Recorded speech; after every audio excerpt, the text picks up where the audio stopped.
하나님은 영이시니 예배하는 자가 영과 진리로 예배할지니라. 아멘. 사도신경으로 우리 신앙을 고백합니다.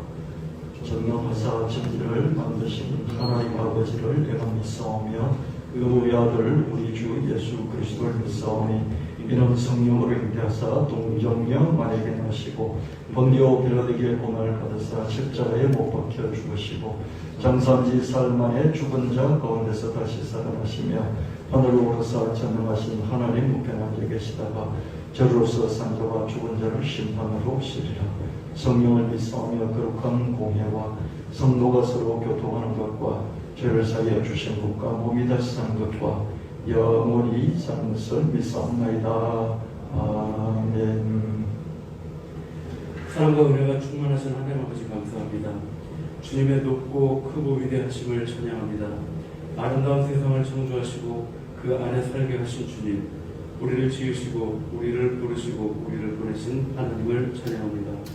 거룩한 공회로 보여 예배드리는 이 자리에 주님 임하여 주사 축복하여 주시고 넘치는 은혜를 부어주시며 악한 것들이 틈타지 않도록 인도하여 주시옵소서. 우리 삶의 매 순간 동행하여 주신 주님 감사합니다. 기쁨과 슬픔을 서로 나누고 위로를 주고받게 하심을 감사합니다. 수고와 안식을 주시니 감사합니다. 사랑의 하나님 앞에 우리들의 나약함을 고백합니다. 주님의 보살핌과 인도하심을 간구합니다. 악한 마음과 실수로 인해 지은 죄를 주님 앞에 회개합니다. 십자가 보혈로 깨끗게 하여 주시옵소서. 새로운 한 해를 열어가게 하심을 감사합니다. 사랑과 희락과 화평, 인내, 자비, 양선과 충성과 온유와 절제, 성령의 9가지 열매가 가득한 한 해가 되도록 인도하여 주시옵소서. 우리들이 복된 자들이 되기를 원합니다. 주님을 경외하며 주님의 길을 걸어가도록 인도하여 주시옵소서. 우리의 손이 수고한 대로 먹을 수 있는 복되고 형통한 한 해가 되도록 축복하여 주시고 인도하여 주시옵소서. 주님을 더욱 사랑하는 마음이 있게 하여 주시옵소서. 이 나라 이 민족을 복되게 하여 주시옵소서. 주님 나라의 정의가 가득하게 하여 주시옵소서. 위정자들의 마음을 이끌어 주시옵소서. 그늘지고 구석진 곳에 밝은 빛이 비추어지는 나라가 되게 하여 주시옵소서. 전쟁의 소식이 사라지고 열국의 모범이 되는 나라로 인도하여 주시옵소서. 우리 예수나비교회를 축복하여 주시옵소서. 가난한 지주가 되게 하여 주옵소서. 큰 재물을 얻는 큰 능력을 주옵소서. 금융자산가로 살게 하옵소서. 온오프 테마말씀 교회당을 주옵소서. 교회당 근처로 이사하게 하옵소서. 컨텐츠 제국을 세우게 하옵소서. 창조 한국의 사명을 이루게 하옵소서. 우리 교회 성도들 각 개인마다 각 가정마다 마음을 다하여 기도하는 가운데 응답하여 주시고 인도하여 주시고 충만히 채워지도록 은혜를 부어 주시옵소서. 박선혜 권사님 부친의 뇌에 몸에 입술에 맺힌 것들을 풀어주시고 스스로 걷고 움직이게 하옵소서. 모친의 귀 안에 균형 잡는 부위를 고쳐주시며 연약해진 마음을 굳세게 하옵소서. 권영석 권사님 부친의 당뇨와 폐렴을 고쳐주시고 식욕을 북돋아 주시며 영혼의 총기를 주옵소서. 모친의 고관절 인공뼈와 인공심장이 오래 잘 작동되게 하옵소서. 진사성 권사님 동맥경화를 풀어주시고 간을 건강하게 하시며 허리가 꼿꼿하게 하옵소서. 김춘수 장로님 11개 임플란트 과정을 순탄하게 하시고 잇몸과 이가 단단하게 하옵소서. 이다현 학생에게 가장 좋은 진학과 진로로 이끌어 주옵소서. 주용준 청년이 복되고 형통한 군복무 생활을 하게 하옵소서. 교회 건물이 가장 좋은 때에 가장 좋은 가격으로 합당한 곳에 팔리도록 하시고 좋은 예배처소를 주옵소서. 단위에 세우신 목사님께 성령의 능력, 경건의 능력, 말씀의 능력을 더하여 주옵소서. 새롭고 깊은 말씀으로 우리의 머리가 열리고 마음이 울리도록 하여 주시옵소서. 말씀과 세상을 쪼개고 꿰뚫어 팽팽하고 단단히 엮어내는 보배로운 말씀이 더 널리 전해지고 더 크게 인정받고 귀하게 쓰이도록 축복하여 주시옵소서. 예배의 시작부터 마칠 때까지 주님 홀로 영광 받으시오며 이 모든 말씀 예수 그리스도의 이름 받들어 간절히 기도하옵나이다. 아멘. 아멘.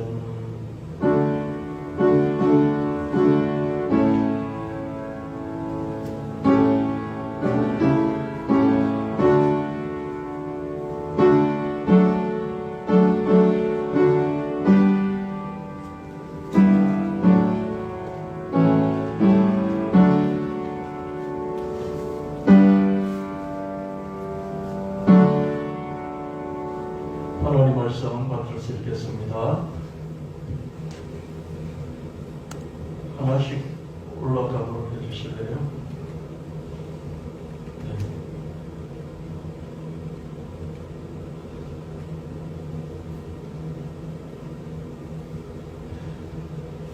하나님 말씀 받들어서 읽겠습니다. 내가 여호와를 기다리고 기다렸더니 귀를 기울이사 나의 부르짖음을 들으셨도다. 나를 기가 막힐 웅덩이와 수렁에서 끌어올리시고 내 발을 반석에 두사 내 걸음을 견고하게 하셨도다. 내가 사망의 엄청한 골짜기로 다닐지라도 해를 두려워하지 않을 것은 주께서 나와 함께 하심이라. 주의 지팡이와 막대기가 나를 안위하시나이다. 오직 여호와를 앙망한 자는 새 힘을 얻으리니 곡소리가 날개치며 올라간 같을 것이요 다른 박질하여도 곤비하지 아니하겠고 걸어가도 피곤하지 아니하리로다. 사랑하는 자의 내 영혼이 잘된같이 내가 범사에 잠자고 강건하기를 내가 간구하노라. 너는 마음을 다하여 여호와를 신뢰하고 내 명철을 찾으라. 너는 범사의 그를 인정하라. 그리하면 내 길을 지도하시리라. 또 여호와를 기뻐하라. 그가 내 마음의 소원을 내게 이루어 주시리로다. 내 길을 여호와께 맡기라. 그를 의지하면 그가 이루시고 나의 힘이 되신 여호와여 내가 주를 사랑하나이다. 여호와는 나의 반석이시오 나의 요새시오 나를 건지는 이시오 나의 힘이시오 내가 그 안에 피할 나의 바위시오 나의 방패시오 나의 구원의 불이시오 나의 삼성이시로라. 아멘. 찬송 80장 주님께 드리시겠습니다.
오늘 드릴 말씀은 좀 사회적인 그런 관점의 말씀입니다.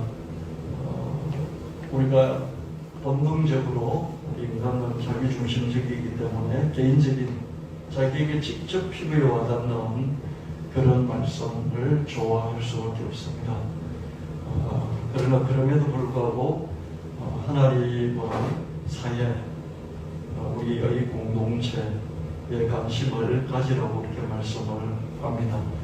그래서 사회적인 설교를 할 때는 여러분들이 이거는 업무니까 업무적으로 이런 설교의 말씀도 들어야 해 라는 그런 다짐을 하면서 들으시면 여러분들 훨씬 더 큰 은혜가 있지 않을까 그런 말씀을 여러분께 드리도록 하겠습니다.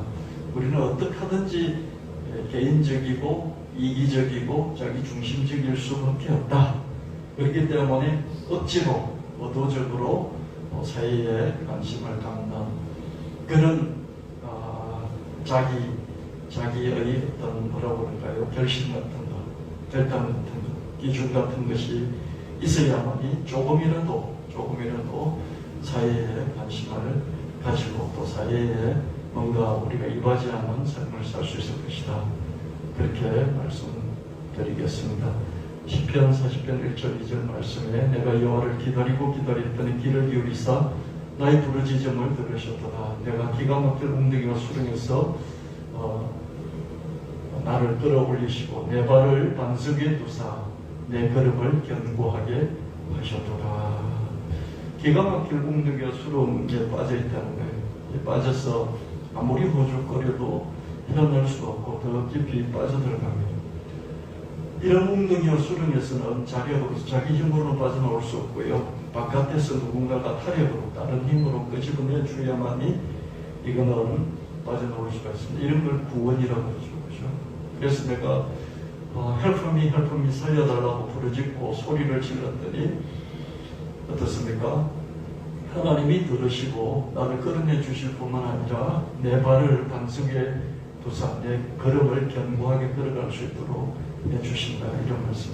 이게 시적인 구절 같지만은 실제로 여기에 빠져본 사람이 건짐을 당했을 때 그런 경험을 한 사람은 이 말씀이 얼마나 표비에 와닿는지 마음에 와닿는지 모를 것입니다. 여러분 제가 한 번씩 짐승들이 덫에 걸리든지 또 이런 함정에 웅덩이에 빠지든지 그런 영상들을 한 번씩 톡방에 우리 단톡방에 올려드리지 않습니까? 보면 막 걸려서 수렁에 빠져서 웅덩이에 빠져서 또 함정에 빠져서 덫에 걸려서 부러지지 않습니까? 막 소리를 계속 내잖아요. 그 소리를 듣고 사람들이 지나가다가 구해주지 않습니까? 보니까 이 얼음이 그죠? 얼음이 얼어있는데 거기에 빠져가지고 어떻습니까? 온몸이 얼어붙어 버려서 거기서 움직이지 못하는 그런 함정에 빠진 경우도 있고요. 덫에 빠진 경우도 있고요. 사람들이 놓은 울타리들 있지 않습니까? 이런 거물 같은 울타리 거기에 뛰어넘어가다가 걸려서 움직이면 움직일수록 더 꼼짝달싹할 수 없는 그런 상황에서 사람이 발견하고 가위 같은 걸 갖고 가서 끊어서 그렇죠? 구원해주는 그런 영상들 많이 보지 않습니까? 제가 그런 걸 보면서 계속해서 느끼는 것이 이런 짐승들은 사람을 만나야만이 구원을 받을 수 있는 거죠. 사람을 만나야만이 구원을 받습니다. 자기 힘으로는 절대로 구원을 받을 수 없죠. 그렇죠? 우리 인간도 하나님을 만나지 않으면 구원받지 못하는 그런 상황들이 있는 것이죠. 살아가면서 육체적인 생명을 구원받는 그런 경우도 있겠고요. 우리가 어차피 다 죽잖아요. 죽고 난 이후에 우리 영혼이 갈 때가 있어야 되는데 그 갈 때 우리 이 세상에서 죽고 죽음에서 건져서 하나님이 영생의 세계로 이끌어 주셔야 되잖아요. 우리를 건져서 그렇죠? 그런 구원도 있고 이 세상 살아갈 때 우리 육체적인 생명의 구원 또한 영적인 생명의 구원 이것은 인간은 하나님을 만나야만이 구원을 받을 수 있다. 그래서 짐승의 세계들을 보면서 그죠? 그런 생각을 계속 해보게 됩니다. 갑작스럽게 큰 사고를 당한 피해자는 외상 후 스트레스 장애 PTSD라고 그러죠. 포스트 트로마틱 스트레스 디소더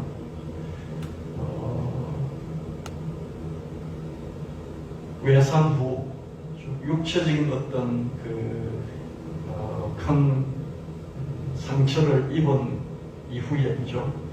스트레스를 많이 받아서 그 스트레스로 인한 그런 정신적인 충격 이런 것을 외상 후 스트레스 장애다 이렇게. 외상은 끝났어요. 끝났는데 어떻습니까? 지금도 계속해서 육체적인 고통과 정신적인 고통을 받고 있는 이것을 PTSD, 외상 후 스트레스 이런 말을 쓰고요. 큰 병고를 당해 죽은 사망자의 유가족도 정신적인 충격, 이 정신적인 충격을 트라우마다 이렇게 이야기하죠. 그죠?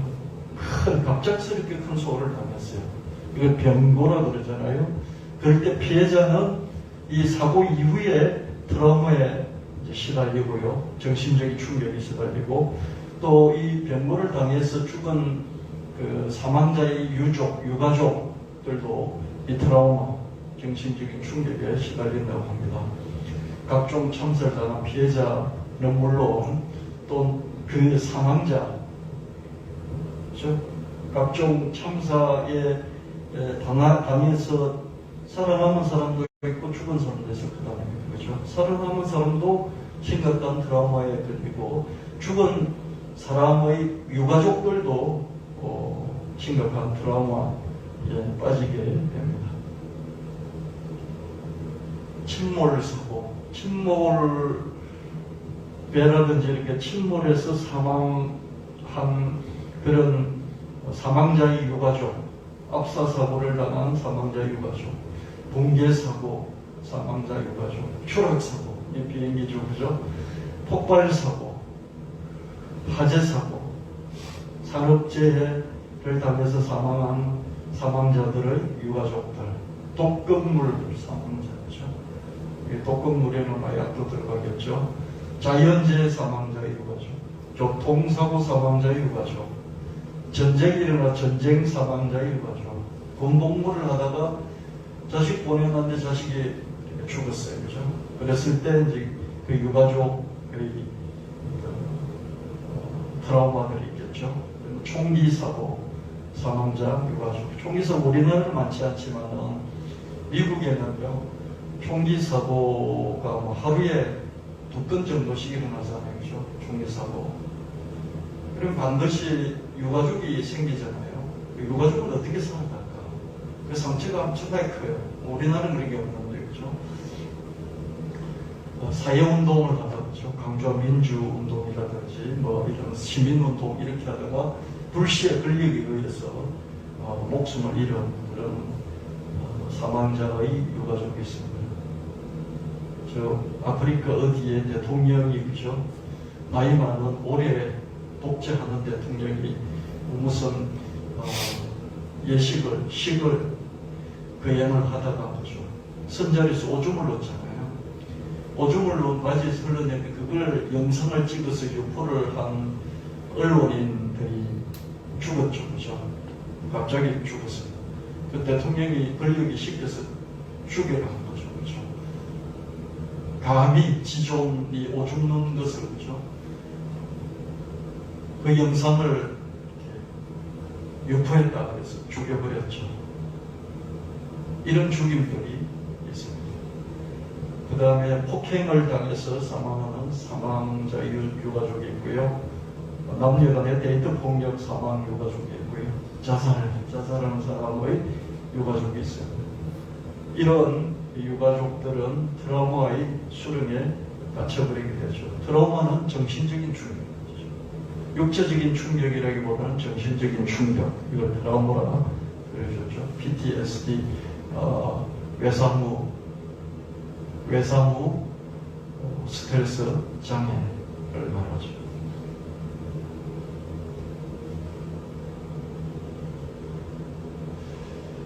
제가 이렇게 쭉 찾아봤어요. 1987년 연항공기 칼기, 그죠? 폭파 115명이 죽었어요. 김정일이 시켜서 김현희, 그죠? 김현희 얘기 많이 들었잖아요. 김현희가 폭파했다. 김현희가 사주받아서 대한항공 탈기를 폭파시켰다. 115명. 1991년 영국 개구리 소년이 실종당했죠. 그죠? 105명.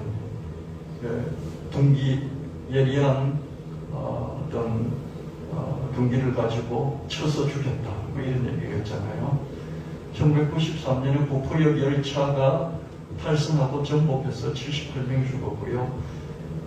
그 1993년 논산 서울신경정신과에 화재가 일어나서 34명 죽었고요. 1993년 연천 예비군 훈련장이 폭발해서 예비군과 현역 20명이 죽었고요. 1993년 아시아나 항공기가 목포공항에서 추락을 했어요. 66명이 죽었고요. 1993년 서해 해리오 침몰 사고로요. 292명이 죽었어요. 여러분 93년도에 많이 뭐가 일어났어요. 그죠? 구포역 열차, 논산 서울신경정신과 화재, 예비군 훈련장, 아시아나 항공기 추락, 해리오 침몰 93년. 지금 2023년이잖아요. 30년 됐네요. 그죠? 올해는 정말 아무 일도 안 일어나고 이런 대형 참사가 없이 한 해가 지나가길 진심으로 바라고 주님께서 도와주시길 바라요. 93년도에 서해 해리오가 침몰을 했는데요. 이때가 많이 죽었잖아요. 그죠? 292명이나 죽었어요. 그죠? 이게 거의 세월호 참사에 버금가는 그런 사건이었는데요. 세월호처럼 사람이 그죠? 인원 초과해서 많이 탔어요. 그리고 세월호처럼 와적이었어요. 지나치게 물건들 많이 싣고요. 그리고 이런 풍랑이 많아서 안 되겠다 했는데 자꾸 거기 탔던 이 승객들이 그죠? 승객들이 가자고 자꾸 부추겨서 가는 바람에 이런 사고가 일어났던 충격적인 사건이었죠. 94년에 성수대교 붕괴 32명, 아현동 가스폭발 12명, 95년도에 대구 상인역 이 건축 현장에서 가스가 폭발해서 101명이 사망했고요. 선풍력가정이 붕괴됐잖아요. 502명이 죽었어요. 많이 죽었죠. 그죠? 실종자가 6명이 있어요. 전체 508명이 죽었고요. 죽은 사람 외에 그죠? 이 사상자까지 다 합치면 더 엄청나죠.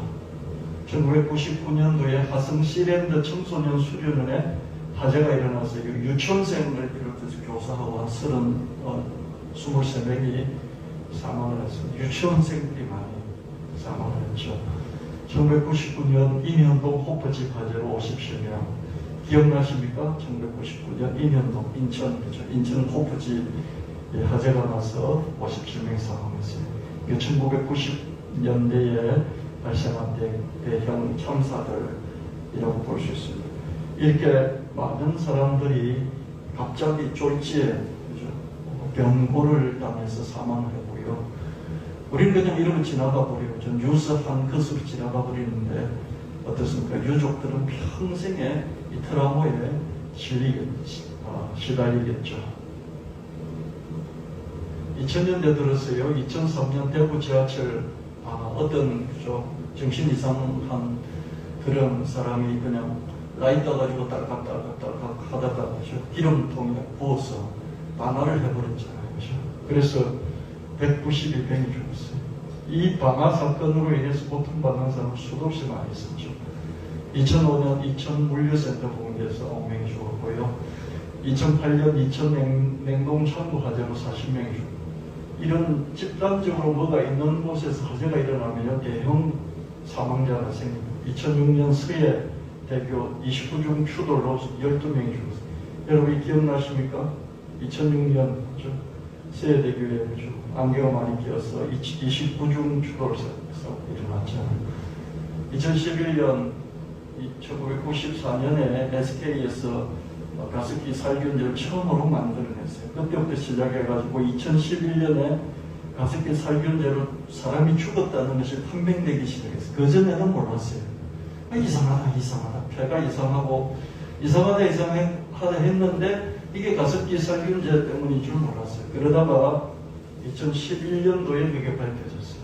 그렇게 해서 1774명이 사망한 걸로 그렇게 이제 확정이 됐고요.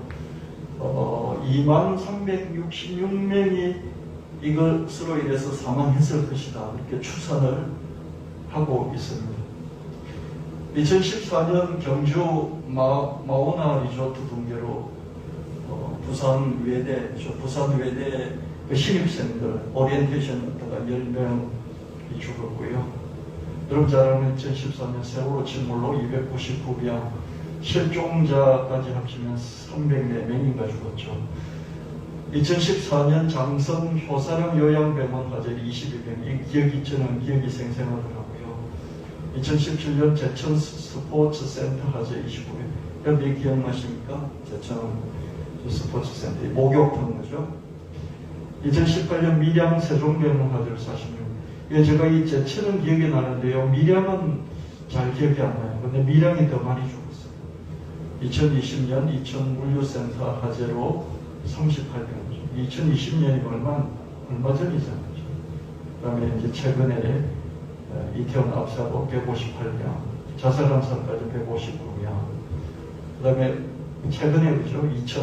가천 방음터널 화재로 6명이 사망하는 것을 우리가 눈으로 직접 이렇게 볼 수 있었습니다. 2000년대 들어서 발생한 대형 참사들이에요. 참 많은 사건, 사고들이 일어났고 또 많은 사람들이 죽었죠. 그리고 우리는 그냥 뉴스 속의 한 장면으로 다 이렇게 기억 속에 묻혀져 버렸어요. 제가 이걸 다시 한번 쭉 생각해서 끄집어낸 이유가 뭐냐면, 정말 많이 마음이 아픈 사람들이 많이 있을 것이다. 저는 목사다 보니까요, 이렇게 뭐 뉴스 같은 거 체크해보고 사회면들, 특히 뉴스 사회면들 이렇게 좀 잘 챙겨보거든요. 뉴스에 뭐 이렇게 훈훈한 그런 기사보다는 사건, 사고를 많이 다루지 않습니까?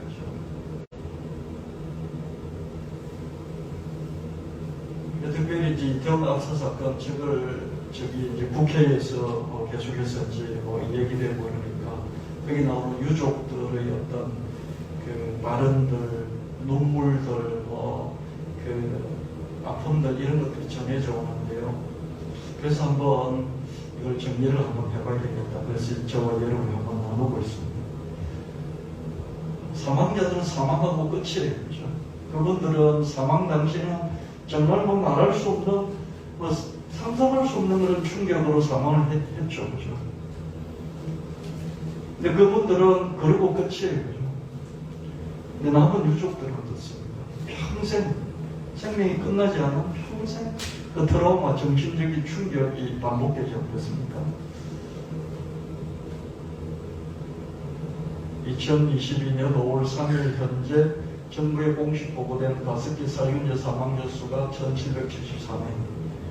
이렇게 계속해서 보고를 하기 위해서 1994년도부터 시작돼서 SK에서 살균제 판매를 시작해서 2011년에 사망자가 확인됐는데, 그때부터 해가지고 계속 거의 11년 동안, 10년 동안 계속해서 조사하고 그렇게 해서 어느 정도 결론 난 게 1774명입니다.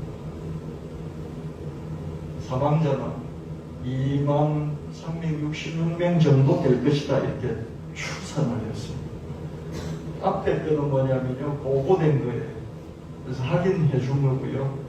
이거는 추정을 하는 거죠. 그래서 건강 피해자가 모두 한 95만 명, 2%, 대한민국 인구의 22%, 거의 100만 명 정도가 피해를 입었고요. 그리고 이게 가습기 살균제에 노출된 인구는 894만 명이 될 것이다. 아마 저와 여러분도 이 안에는 속할지 모르겠어요. 894만 명이죠. 그래서 6.25 사변 이후로, 6.25 한국 전쟁 이후로 가장 큰 피해를 주는 것이 가습기 살균제 사건입니다. 저와 여러분은 그냥 그러려니 하고 살아있으니까 그죠? 넘어가 버리는데, 자기 자식, 어린 자식 잘 되게 하려고 이 가습기 틀어주었다가 자식 먼저 잃은 부모, 또 자식을 완전히 평생 장애자로 만든 그런 부모의 마음은 어떨까? 그 트라우마를 어떻게 견딜까? 저도 이렇게 설교를 하지만은요, 저는 이런 자료를 준비해서 설교를 준비하면서도요, 이렇게 마음을 같이 해보려고 애를 쓰는데 같은 마음이 안 돼요. 그래서 그분들의 마음을 공감해 보려고 애를 쓰는데 그분들의 마음이 그대로가 아닌 건 말이죠. 그래도 이렇게 정리라도 한번 해보는 게 그래도 조금이라도 그들의 편이 될 수 있겠다. 그래서 한번 정리를 해본 것입니다. 가습기 살균자의 피해자들은 몸 건강의 피해뿐만 아니라 마음의 피해들, 이 마음의 피해를 트라우마라고 하죠. 이 트라우마를 해결해야 되는 거죠. 해결하지 않으면 어떻게 됩니까? 그냥 같이 자살하는 거죠. 우리나라의 교통사고 사망자는 연평균 3,000명. 그러면 한 가족에 5명, 6명 이렇게 연결되어 있다 그러면 3, 60, 한 2만 명 정도. 한 해에 2만 명이 트라우마에 빠져요. 산업재해 사망자는 연평균 2,000명. 산업재해라는 게 이런 그런 거잖아요.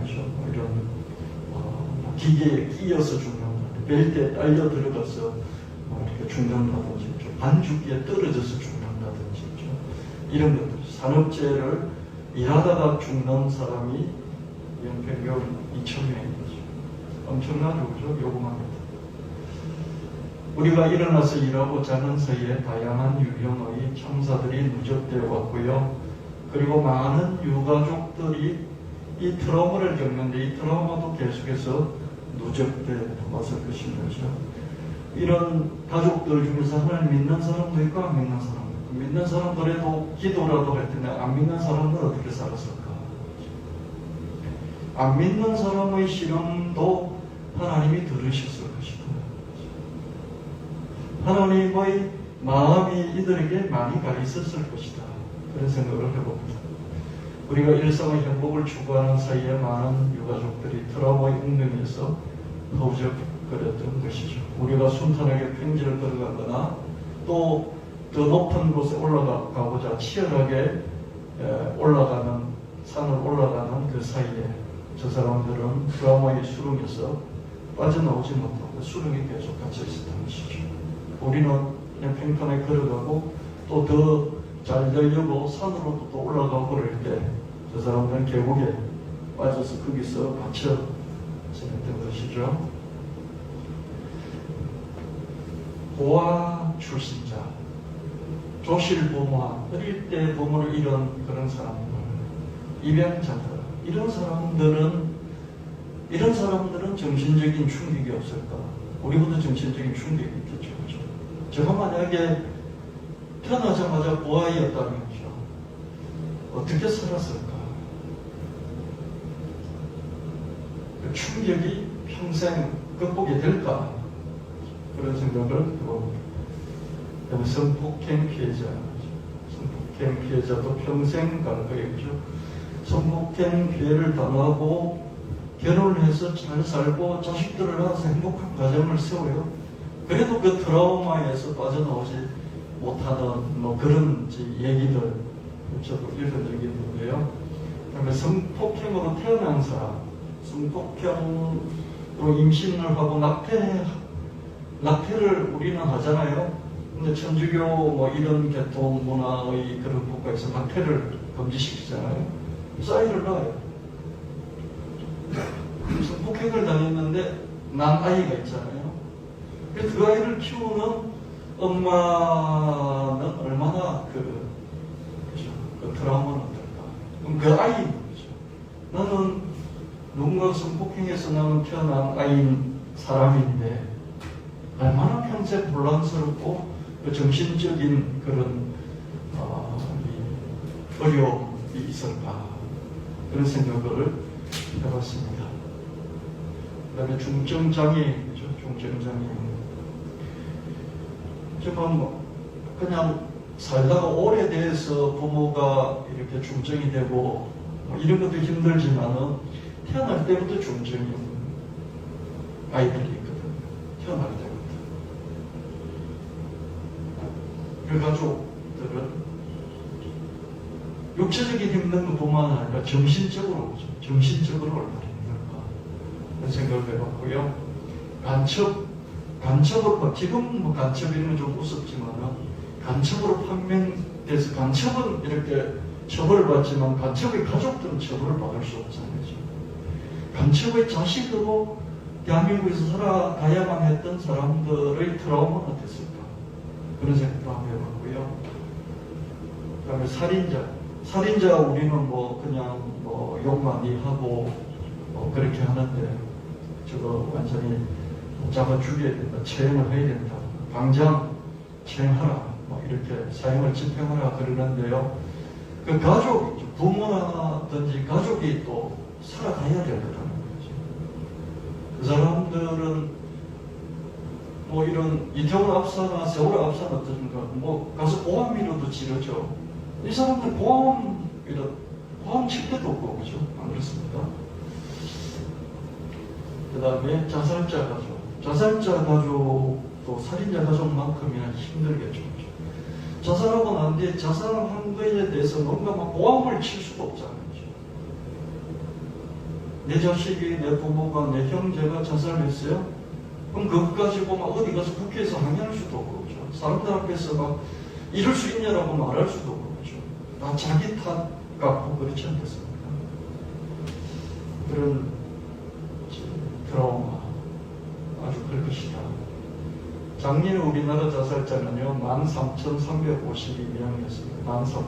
40분마다 한 명씩 죽고요. 하루에 37명이 자살을 한다고 하는 거죠. 그럼 자살하면 자살하는 사람 고통이 엄청나서 자살을 했겠죠, 그죠? 그럼 그 영혼들 어디 가있는지 모르지만 끝이에요. 그 영혼이니까 영혼은 글쎄요, 이제 지옥 가면 뭐 우리는 고통이 있다 그러는데 영혼은 그러고 난 뒤 세상의 고통, 우리가 당하는 이런 고통은 없을 거죠.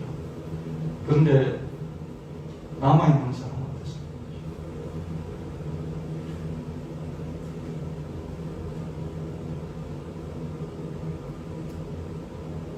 너무 힘들면 어디 가겠습니까, 이 사람들이요? 너무 힘들면 절간에 가든지, 너무 힘들면 무덤 찾아가겠죠. 힘들어서 자기를 해결해야 돼. 안 되니까 무덤 찾아가겠죠.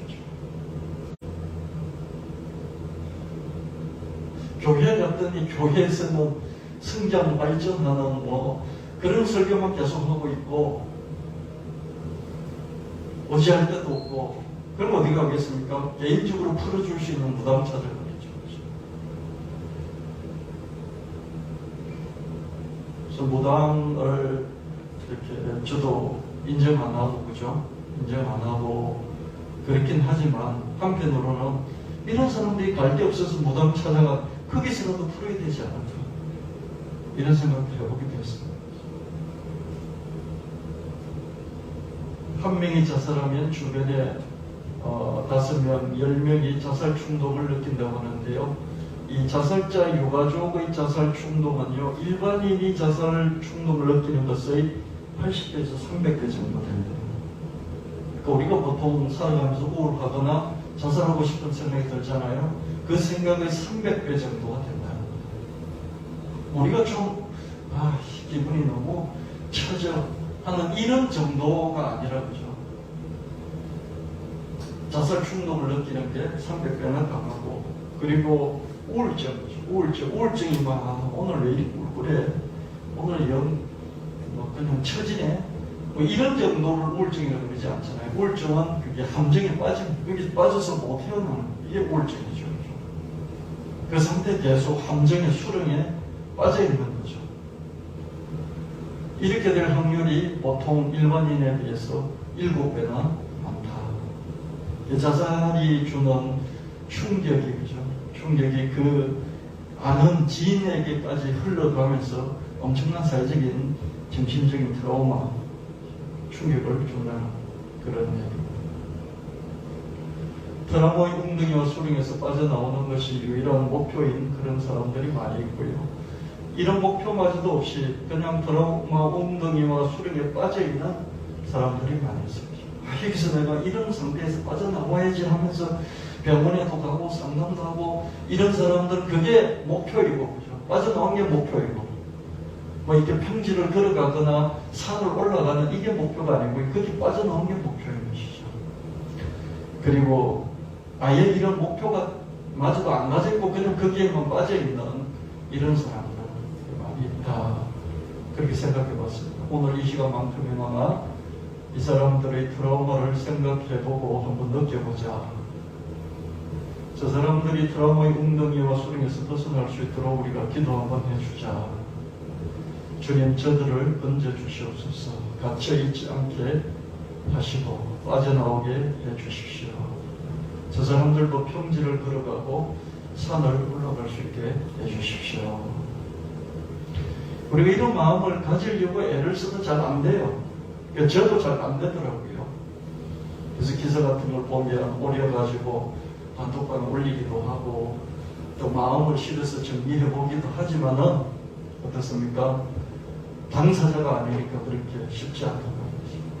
그래서 이 시간만큼이라도 이런 분들의 하는 고통을 생각해보면 어떨까? 그래서 설교를 준비해봤습니다. 주님, 저들을 건져주시고 갇혀있지 않게 하시고 빠져나오게 하시고 저들도 우리처럼 평지를 걸어가고 또 산을 올라가는 이런 행복을 주십시오. 이렇게 우리가 한 번이라도 또 생각해보고 또 느껴보고 또 기도할 수 있었으면 좋겠다.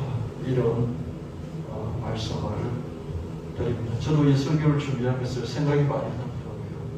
우리 교회에서도 두 가족이 있었지 않습니까? 그래서 제가 그 최근사님한테 전화도 드려서 안부도 물어봤어요. 유근사님한테도 전화 걸어서 안부도 묻고요. 우리 교회와 관련은 없지만 또 제 주변에 또 두 분이 있거든요. 그래서 또 전화도 걸어보고 이렇게 해서 저만 하더라도 이렇게 삶을 사니까 그런 아픔이 있는 사람이 한 4-4가지 이렇게 나오는 거예요. 제가 어떻게 살았을까? 그래서 정말 일에 묻혀서 그냥 정신없이 살면 살 것 같은데 그리고 또 우두커니 생각해보면 힘들지 않았을까? 저와 여러분은 왜 신경을 안 쓰냐면 힘들 것 같았어요. 그분들이 힘들 것 같아서 내가 가까이 가보지를 못하는 것이죠. 근데 이런 분들에게 우리가 하지 말아야 될 말들이 있다고 합니다. 그 뭐냐면 하나님의 뜻이 있을 거야. 이런 말들 하지 말라는 거죠. 하나님 뜻이 있어. 이런 말들 하지 말고요. 그리고 시간이 지나야 해결돼. 이 말도 하지. 저도 이런 말들을 했던 것 같거든요. 시간만이 해결해 줄 수 있어. 이런 말을 할 필요가 없다. 그냥 공감하고 같이 아파해주고 내가 너 옆에 있다는 그것만 알려주라는 거지. 우리 예수 믿으니까 그죠? 하나님 뜻 이런 말 너무 잘하잖아요. 우리 예수 믿으니까 어떻습니까? 결국 합력의 선을 이루어질 것이고 좋게 될 것이다. 이런 말 하잖아요. 시간이 지나면 또 합력의 선을 이루어주실 것이다. 그 말이 맞긴 하지만 어떻습니까? 현재 이 수렁에 빠져있는 사람에게는 어떻습니까? 내가 너와 아픔을 같이 하고 있고 내가 너 옆에 있다. 같이 있다는 이것만 있으면 안 죽는데요. 이태원 압사 때 한 명이 고등학생인가 한 명이 살아났지만은 친구들이 죽은 것의 트라우마를 이기지 못해 정신적인 충격을 이기지 못해서 결국 자살을 했잖아요. 그 옆에 많은 사람들이 둘러싸여 있었다면 자살하지 않았겠죠. 그래서 제가 뉴스를 읽어보니까 자기 약혼자하고 결혼 앞두고 약혼자하고 한번 가볼래? 그러면서 둘이 손잡고 갔다가 15분 만에 떠밀려서 여기 신부, 자기 여자친구는 떠밀려서 손을 놓치는 바람에 거기서 압사돼서 죽고 자기는 살았다. 자기도 자살하려고 했는데 그 신부 유족들, 남아있는 유족들의 마음하고 자기 마음이 같으니까 같이 아파하는 사람들이 같이 있으니까 자기가 죽을 수 없었더라고요. 근데 만약에 자기를 자꾸 비난하는 사람들이 주변에 있었다면 나도 그 고등학생처럼 자살했지 않을까. 이런 얘기를 제가 기사를 통해서 보면서 트라우마라는 것이 극복이 참 어렵구나. 짐승들이 이렇게 덫에 걸리거나 또 웅덩이에 빠지거나 또 이 함정에 세워나지 못할 때 그죠. 우는 수밖에 없거든요. 고함 지르는 수밖에 없거든요. 그러면 사람이 발견하고 짐승은 도구가 없잖아요. 가위 같은 이렇게 끈을 끊을 수 있는 이런 도구가 없잖아요. 그죠? 땅을 파낼 수 있는 상사대 같은 데서 묻혀버리는 그런 동물들도 있어요. 파낼 수 있는 이런 곡괭이나 삭 같은 게 없잖아요. 근데 인간은 그게 있잖아요. 그래서 구해줄 수 있죠.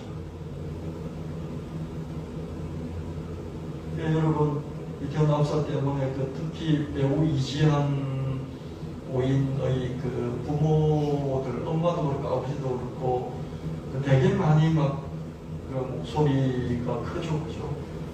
그렇게 어디 나와서 울기도 하고 고함 치르기도 하고 그러잖아요. 그분들은 사실 것 같아요. 자꾸 말을 하니까, 울분을 토해내니까 그분들은 자살하지 않으시고 살 수 있으신다 그런 생각이 듭니다.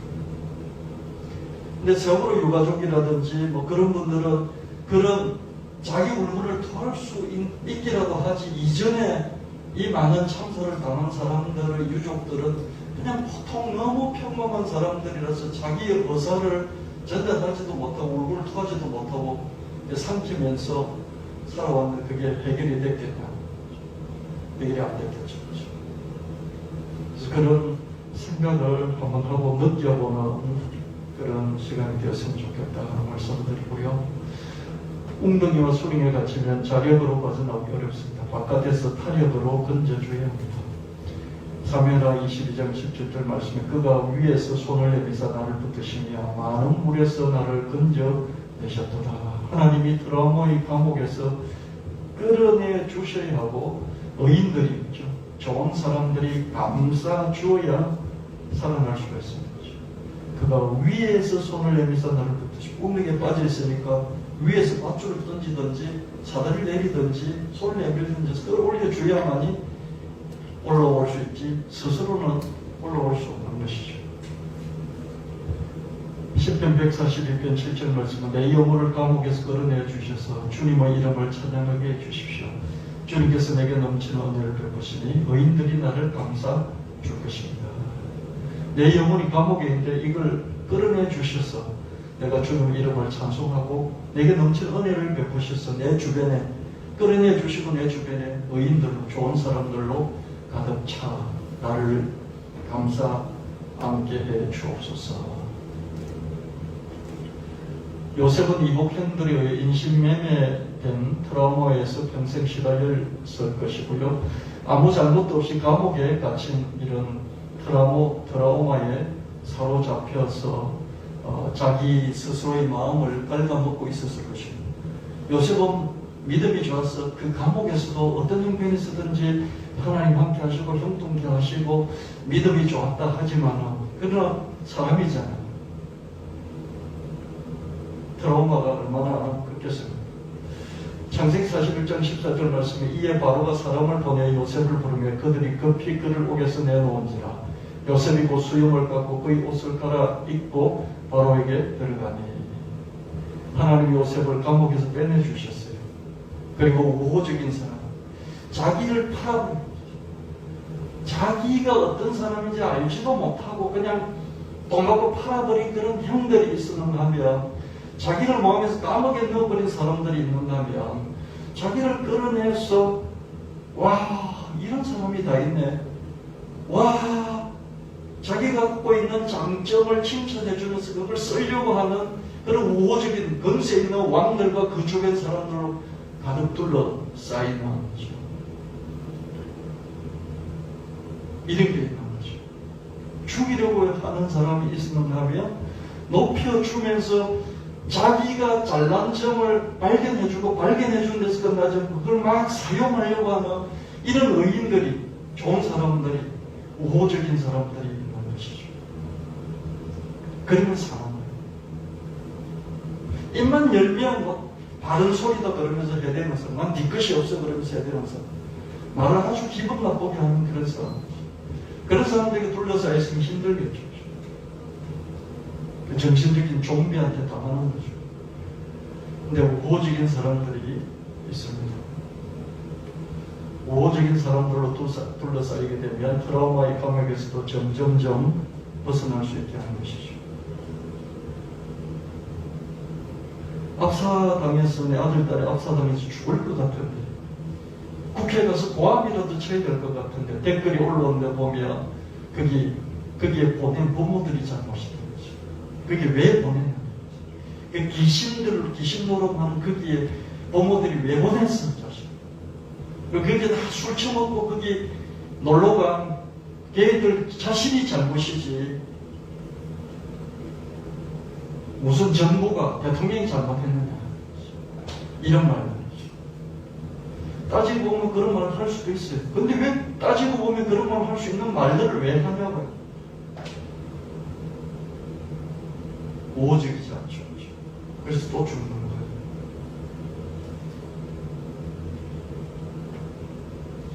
요나서 2장 2절 말씀에 이르되 내가 받는 고난으로 말미암아 여호와께 불러 아뢰었더니 주께서 내게 대답하셨고 내가 감옥의 뱃속에서 부르짖었더니 주께서 내 음성을 들으셨나이다. 요나는 큰 물고기 뱃속에 빠져서 헤어날 수가 없었죠. 그렇죠? 그래서 요나가 부르짖자 하나님은 그 지옥 같은 뱃속에서 요나를 빼내 주셨습니다. 여러분, 큰 물고기 고래 같은 데 이렇게 쑥 딸려서 들어가서 그 안에서 있는데 뭐 몇 번 살았을지 모르겠죠. 곧 죽겠죠, 그죠? 근데 뱃속에 공기가 얼마나 있는지 모르지만 거기서 헐떡거리면서 고난 중에 하나님께 기도를 했더니 고래가 뿜어내어서 이제 바닷가로 나와서 살았겠죠, 그죠? 그 안에서 빼내지 않으면 죽는 거죠. 요나가 부르짖었더니 하나님께서 빼내 주셨습니다. 10편 86편 13절 말씀 이는 내게 행하신 주 인자심이 크사 내 영혼을 깊은 소홀에서 감옥에서 건져 주셨음이니이다. 하나님 지옥 같은 트라우마의 감옥에서 건져 주실 수가 있으십니다. 하나님이 하실 수 있죠. 사람들, 우호적인 사람들을 통해서 또 정신과 상담을 통해서 이 트라우마의 감옥에서 탈출할 수도 있겠죠. 그렇죠? 근데 하나님이 고쳐주셔야 진정으로 빠져나올 수 있고 또 그 발이 반석 위에 하나님이 놓아주셔서 그 걸음이 비틀거리지 않고 걸을 수 있게 되는 것이죠. 이런 고란이나 사슴 이런 동물들을 보면요. 이게 함정에 갇혀 있어요. 우물 같은 데 빠져 있고요. 그다음에 얼음에 다리가 붙어 있고 그죠? 그다음에 이런 수렁, 진흙, 늪지대 있지 않습니까? 거기 빠져 도무지 헤어나지 못하는 그런 경우들이 종종 있어요. 그럼 건져내 주면 거죠. 건져내서 이렇게 좀 평지 같은데, 단단한 그런 땅 같은데 올려놓으면 주면요. 벌떡 일어나서 그냥 쏜살같이 달려가는 거죠. 내 발을 반석에 두사 사슴처럼 걸을 수 있게 뛰어다닐 수 있도록 만들어 주신다. 하나님이 그렇게 해주신다. 하나님이 부르짖는 예수 믿는 사람들의 신음을 들으시고 저들을 트라우마에서 건져주실 뿐만 아니라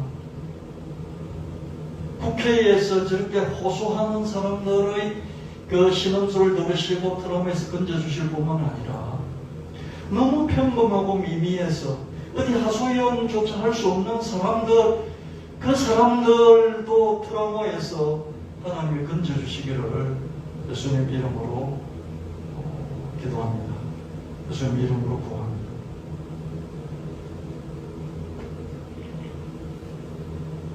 시편 23편 4절 말씀에 내가 사망의 엄청한 골짜기 땅일지라도 해를 두려워하지 않을 것은 주께서 나와 함께 하십니다. 주의 지팡이와 망대가 나를 안위하시나이다. 살다 보면 죽음의 격을 통과해야 될 때가 있습니다.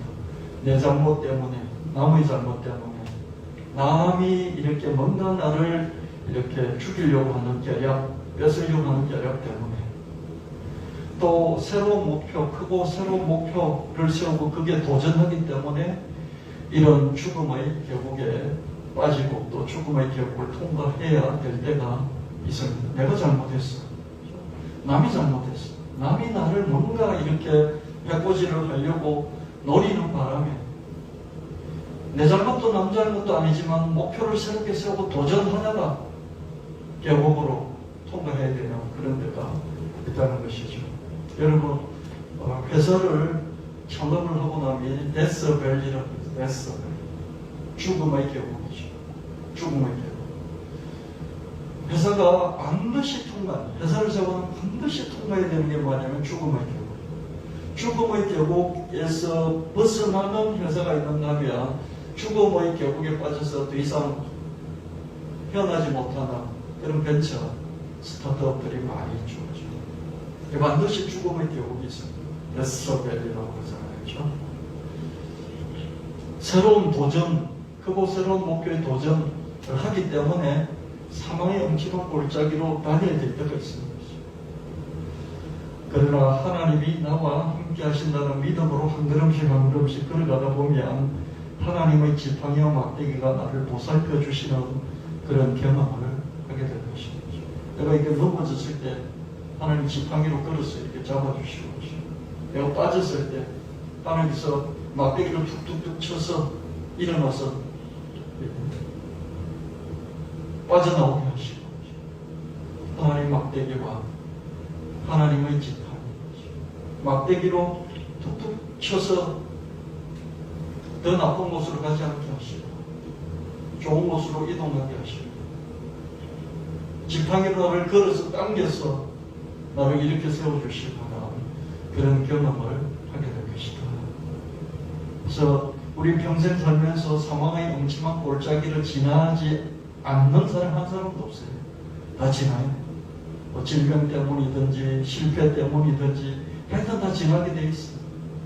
그런데 그럼에도 불구하고 하나님 나와 함께 하신다 이 믿음이 있다면 하나님의 지팡이와 막대기가 나를 보살펴주는 그 경험을 하게 될 것이다. 신명기 8장 15절 말씀, 너를 인도하여 그 강대하고 위험한 강하고 불변과 정갈이 있고 물이 없는 메마른 땅을 지나게 하셨으며 또 너를 위하여 단단한 반석에서 물을 내셨으며 이집트 노예 생활에서 탈출한 것은 시작일 뿐이죠. 가나안 땅으로 진입하기 위해서 강야의 여정을 지나가야 합니다.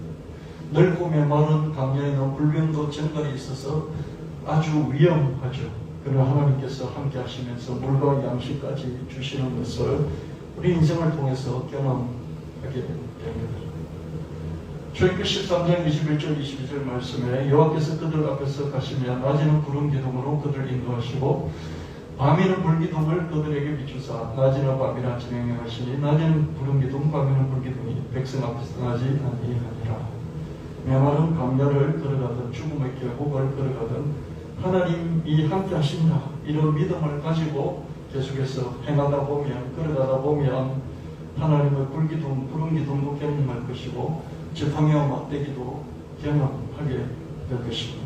그래서 뒤돌아보면서 하나님이 함께 하시구나 이것을 우리가 경험한 것을 느끼면서 지나고 나서 또 고백하는 대부분은 그때 그 당시 잘 몰라요.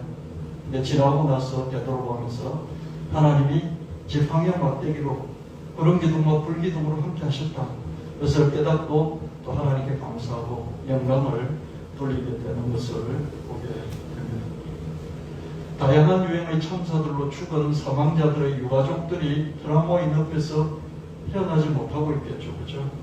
그리고 우리가 그냥 평지를 걸어가면서 일상과의 행복을 추구하고 산을 오르면서 높은 성취감, 성취 욕구에 불탈 때 많은 사람들이 참사 유가족들이 어떻습니까? 이 트라우마의 그 웅덩이나 수렁에서 늪에서 빠져나오지 못하고 있다. 저들의 트라우마를 생각해보고 한번 느껴보기를 권해드리고요.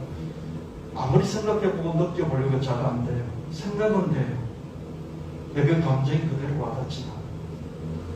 그래서 그런 마음을 주시고 생각을 주시고 그런 감정을 하나님이 주시기를 바라고요. 이 사람들이 트라우마의 늪에서 빠져나오도록 예수를 안 믿어도요. 예수를 믿어도 이 트라우마 옆에서 하나님 빼내 주십시오. 저들 살아야 되지 않겠습니까? 하나밖에 없는, 자기도 평생 고생하면서 살았지만 하나밖에 없는 아들이 빚 때문에 어느 날 갑자기 죽었어요. 자살을 했어요. 연락이 왔어요. 저한테도 연락이 왔어요. 그 마음이 내내 안 좋죠. 울어삼고 막 그러는데 그런 마음을 갖춰야 되잖아요. 그렇지 않습니까? 근데 그 사람이 자기에게 뭐 심한 말, 뭐 욕했다고 그러면서 마음을 같이 하지 않고 손을 두면서 함께하지 않나, 그런 마음을 보면서 저는 또 힘들었던 그런 기억들이 또 생각이 났어요. 그래도 자기 가족이 안 되니까 어떻습니까? 자기 가족이 안 되니까. 남 자식은 죽었는데 내 마음이 안 아파요. 근데 자기 자식이 죽은 것도 아니고 좀 안 되니까 어떻습니까? 억장이 무너지는 거죠. 이런 것도 다 곁에서 보고요. 사람이 자기가 직접 아니니까 마음을 함께 공감한다는 게 정말 어려워요. 그래서 공감은 억지로 애써서 힘껏 해보려고 노력하지 않고 공감하는 거죠. 그래서 섣불리 하나님 뜻이 어떻고 시간이 지나면 약이고 이런 말을 하기보다는 그냥 마음을 같이 해주고 얼마나 힘드십니까? 얼마나 힘드십니까? 그거 외에는 할 말이 없는 것이죠. 우리는 하나님이 아닙니다. 그럼 짐승들이 그죠? 자기 가족이 이렇게 웅덩이에 빠졌어요. 그럼 그 어미나 그 짐승들이 빙빙빙 이렇게 바깥에서 돌기만 할 뿐 소리 내서 그냥 같이 이렇게 힘들어할 뿐 실제로 보호해 줄 수 있는 건 아니잖아요. 사슴이 지 새끼가 웅덩이에 빠졌어요. 그럼 빙빙빙 돌면서 낑낑거릴 뿐 보호해 줄 수 있나요? 못 해주잖아요. 우리가 트라우마에 빠진 사람 보호해 줄 수 있습니까? 보호해 줄 수 없잖아요. 그럼 훈수를 두지 말아야지. 누구가 보호해 줄 수 있습니까? 그래서 사슴 떨어진 새끼를 보호해 줄 수 있는 사람이 사다리를 내리든지 끈을 내리든지 손을 내밀든지 해서 던져주는 거예요. 그렇듯이 사람이 트라우마의 함정에 빠져서 태어나지 못할 때 보내줄 수 있는 하나님뿐인 줄 믿습니다. 하나님께 맡길 수밖에 없죠. 그래서 우리가 해야 될 거는 그냥 같이 아파하면서 공감하면서 그냥 함께 해주는 그 외에는 할 게 없다. 메마른 강야나 죽음의 계곡을 지날지라도 하나님이 함께 하신다. 내가 사망의 엄청난 골짜기를 지날지라도 하나님이 함께 하신다. 빠져나오도록 기도한 것, 이분들은 그 상태에 있어서 자기들이 또 하나님께 찾아야 되는데 안 되니까 우리가 대신 기도해주는 그 정도고요. 나는 그런 엄청난 골짜기를 지나야만 될 때가 있더라도 하나님 함께 하신다. 하나님 함께 하신다. 지켜주신다. 인도하신다. 그 골짜기를 벗어나면 푸른 초장으로 인도해 주시고 원수의 목전에서 전치산을 몇 프로 먹게 하시는 그런 하나님이시다. 이런 신앙의 고백을 끝까지 유지해가면서 그리고 또 올 한 해도 살아가고 또 우리 한평생을 살아가는 저와 여러분이 되리는 것입니다. 기도하겠습니다. 하나님 아버지, 늘 우리와 함께 해주셔서 고맙습니다. 사망의 엄청난 골짜기를 지날지라도 우리가 두렵지 않는 것은 하나님 함께 하시고 또 지팡이와 막대기로 우리를 지켜 보살펴 주시기 때문입니다. 하나님 늘 감사하고 여기까지 온 우리의 삶을 하나님께 감사하고 또 어려운 많은 이 트라우마 속에서도 하나님 살아가는 어찌할 수 없이 살아가는 저들을 기억하여 주시고 저들을 수렁에서 건져 올려 주시옵소서. 저들도 자기 삶의 평지를 걸어가며 또 산을 올라가는 성취감을 맛보며 살아갈 수 있도록 하나님 이 땅에 수많은 그런 슬픔과 아픔 속에 있는 고통의 수렁 속에 있는 사람들을 건져 올려 주시옵소서. 그렇고 없인 예수 이름으로 간절히 기도합니다. 아멘. 325장 들으시고 준비한 예물을 주님께 드리시겠습니다.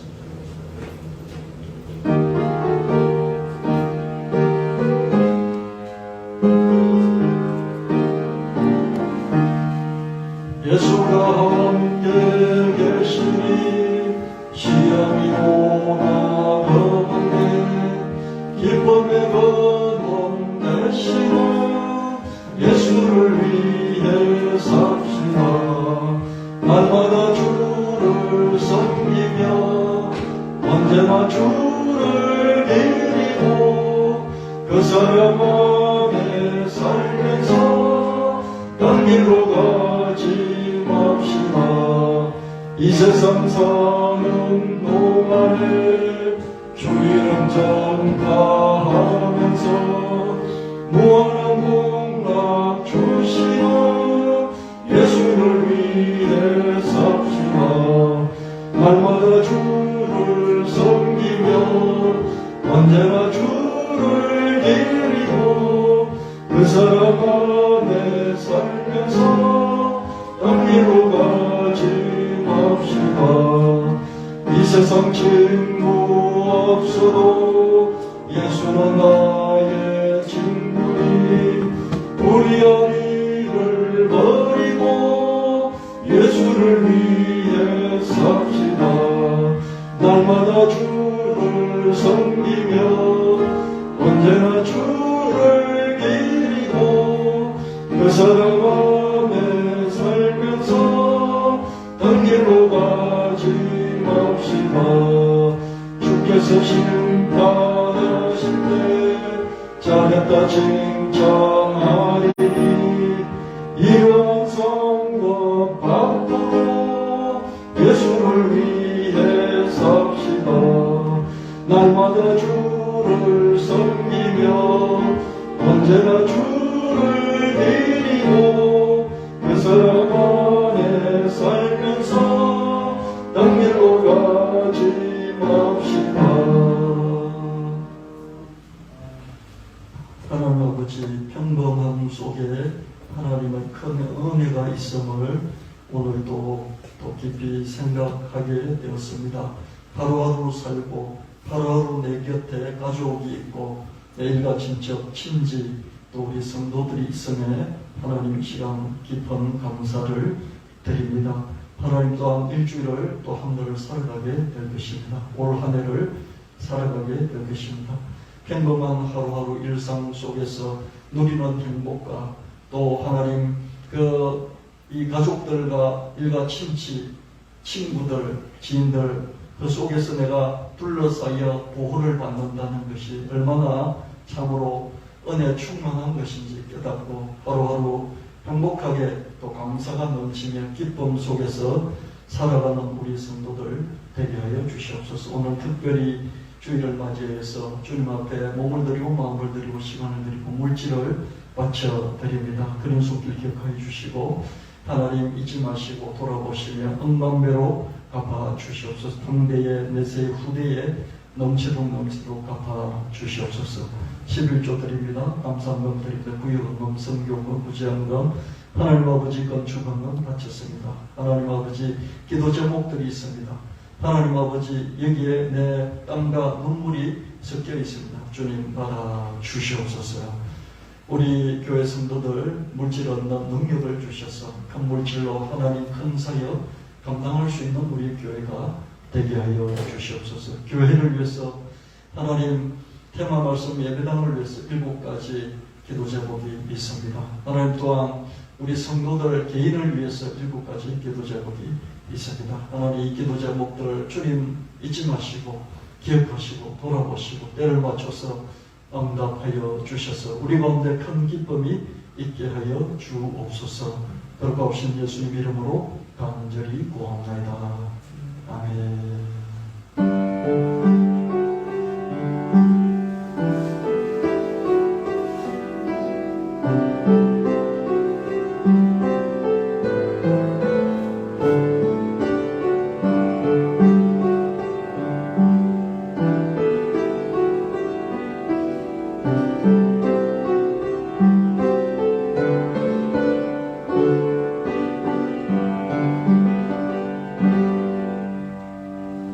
다음 주 주일부터 이제 설명절이 시작되죠, 그죠? 여러분 고향 다녀오실 분은 또 편안히 잘 다녀오시고요. 주일 예배는 그대로 이렇게 드리도록 하겠습니다. 오늘 예배 후에요 5분 정도 시간을 좀 더 내주셨어요. 재정 보고가 있겠습니다. 연말 결산하는 것을 여러분 앞에 보고 드리도록 하겠습니다. 축도하고 기도 잠깐 하시고요. 그 자리에 앉아 계셔서 한 5분 정도 보고하고 마치도록 하겠습니다. 다 같이 일어나셔서 621장 찬송하시고 축도 받으시겠습니다.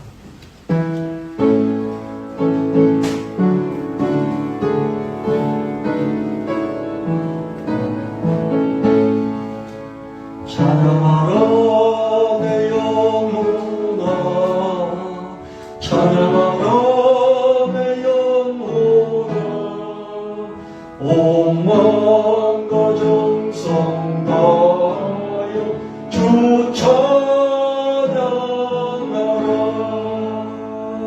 경배하라 내 영혼아, 경배하라 온 마음과 정성 다하여 주 경배하라.